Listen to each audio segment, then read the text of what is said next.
Hi everyone, Naikai Henry here again.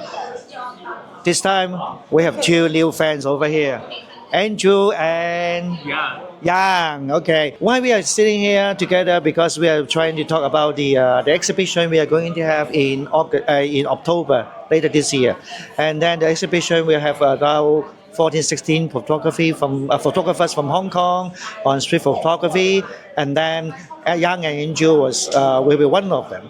So today I'm going to with them about photography, what they are aiming for, why they like photography in Hong Kong, and then maybe something about or hints about what they are going to show us in the exhibition. Okay, let's go. Right, so my name is Andre Lee. I moved to Hong Kong in January 2002. It's a long time ago. And I've always been interested in photography. I've always had a camera. My father is a professional photographer, a landscape photographer in California. And so I was, raised around photography, cameras, exhibitions, galleries. But I never really got too much into photography myself. Around 2007, I bought my first digital SLR, D300, Nikon D300. Kind of followed my dad, who was a Nikon shooter his whole life.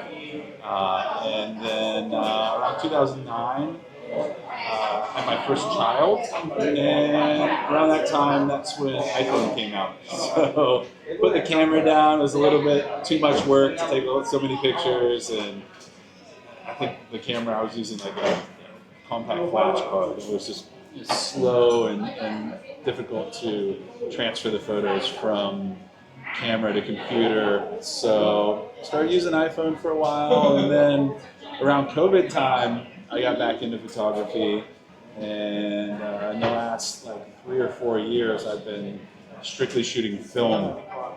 So I kind of ditched the digital and become very poor now. So now I'm broke. I don't have any money because I shoot film all the time, but I love it. I love shooting film. It's very romantic to me. I guess I take romance over money.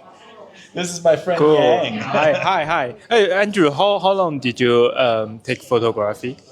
Well, if you count how many years exactly I've taken photographs, I was thinking about this earlier.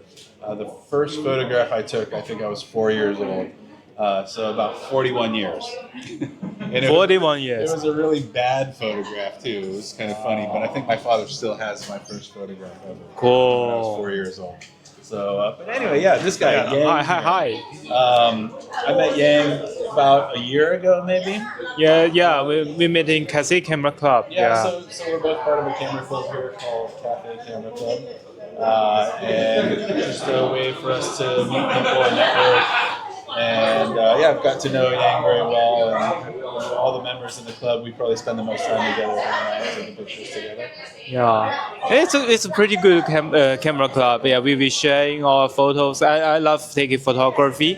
About 10 years ago, I learned a darkroom in New York. That is the starting of my photography career, and I'm trying to utilize my part time to trying my best to take the photos of Hong Kong. And for these days, the Hong Kong is losing a lot of signs of neons, and I think that's pretty interesting. Yeah, to shooting something that people will memory of, and also shooting something about the historical Hong Kong. That's basically what I'm focusing on. Yeah, This time, right now, like I said, I shoot just film. I don't know why, but I just shoot film. Yeah. Yang, on the other hand, I shoot digital. Yeah, use digital. Yeah. He's a little bit smarter about it.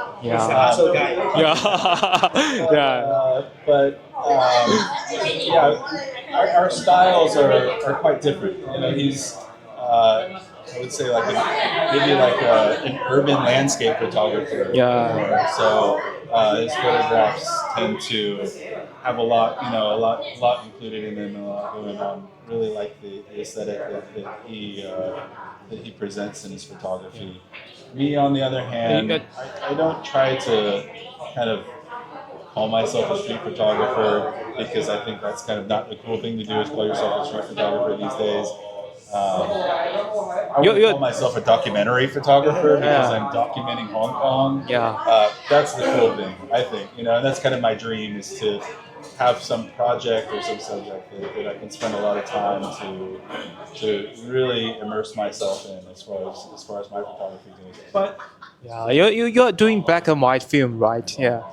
yeah, I shoot black and white now because I'm doing the developing myself. So yeah. So you're all developing by yourself? Yeah, developed the black and white myself, but I can't really be bothered to scan the film myself because that takes a lot of time. So. Cool. Well, for these days, shooting film is a very, even it's also very hard work and very expensive. Basically, when I moved to Hong Kong, I think you were in the States, or you were living in the States kind of around the time that I was in Hong Kong. And you were focusing a lot on photography at that time. Yeah. You told me a story before about it was really interesting to me. Maybe you could tell about basically living in your dark room. Yeah, it's so happy for me to be in United States, living in New York, be a New Yorker, and learning a dark room. I learned in my dark room in Fashion Institute of Technology, which is 7th Avenue. That's a fashion school, and they are doing very professional dark room. And there's a teacher, teaching us for using the how to use in dark room, enlarger, and grain focus, developing film. That is very interesting. And I still remember that we can borrow a Hasselblad camera from school, and I bring that Hasselblad with tripod, go to the Times Square, have some shooting. Yeah, so that is quite good for my study period and is learning something not beyond my major. It's about photography, something new for me. So you living in New York in United States is quite a very good experience. And Andrew is for like the opposite for me. I started my immersion into photography in Hong Kong. Yeah. Around 2007, like I said, I had my first DSLR here, but I was kind of following more in my dad's footsteps, doing landscape or not so much street photography. And then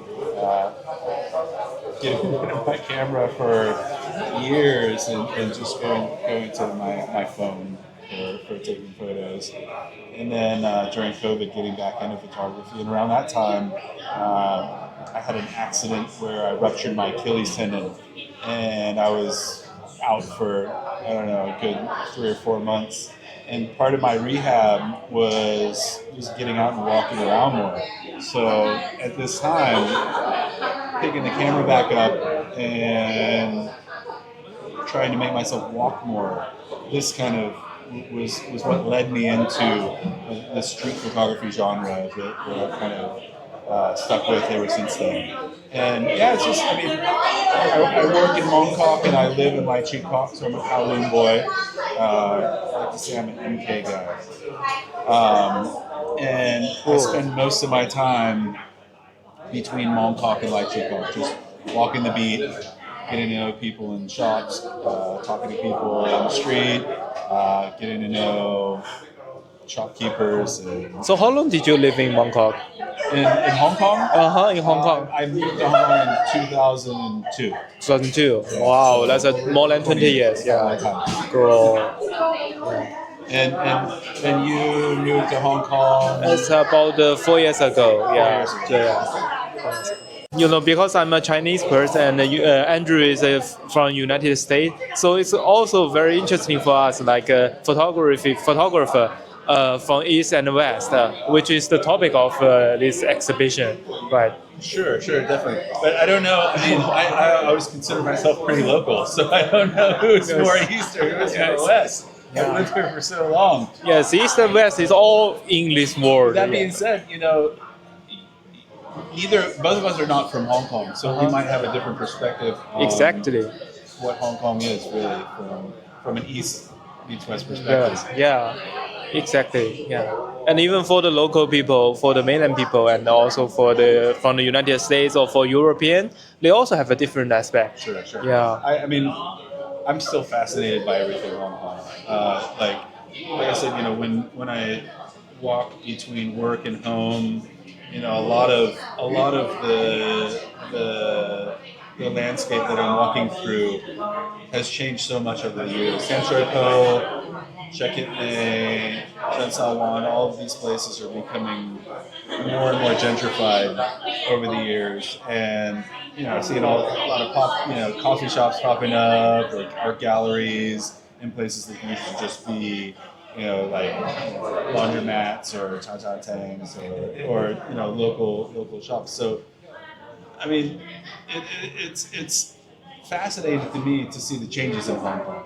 When I first came to Hong Kong, it was super local. There weren't any really good Western restaurants besides like Dan Ryan's, or kind of Dan Ryan's was like the only one. I used to go to Dan Ryan's as a Western restaurant, and now you can find them everywhere, even in these local spots. But yeah, I think my perspective on Hong Kong, I'm still fascinated by what Hong Kong is as a city and how it's evolved over the years, and I've noticed these changes, and I've watched these things change, and that's one thing that I think that I try to focus on in my photography is seeing how the city's changed, but also seeing what still remains from the old Hong Kong, from the Hong Kong that I first saw when I first came here. Yeah. What is the biggest change you can find in Hong Kong these past 20 years? Everything is becoming westernized now. Westernized. We're sitting in a beer pub right now. Oh, really? When this place opened up, I was the happiest boy on the block because there were no clubs like this, where you could get craft beers and all that. Oh, what did you like to shoot on the street? I like to say I shoot curiosities, just anything that looks interesting to me, anything that catches my attention. So it could be people, if somebody's interesting, or a piece of garbage on the ground, anything really that catches my interest. How about you? Oh, me too. I like shooting people also, but I'm more focusing on the cityscape, I think. Yeah.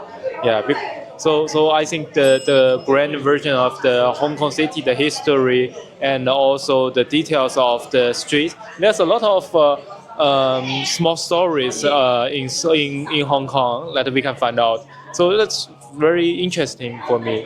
Yeah, attracting me a lot. And you prefer to shoot in color, obviously. Mostly it's color. I learned the black and white darkroom, but yeah, I shooting with color, with digital. Yeah. So Andrew, what do you wish to present this exhibition? I haven't made a clear decision yet, but I think probably just part of my work that represents my journey on the street, and walking between work and home, because that's when I do most of my photography.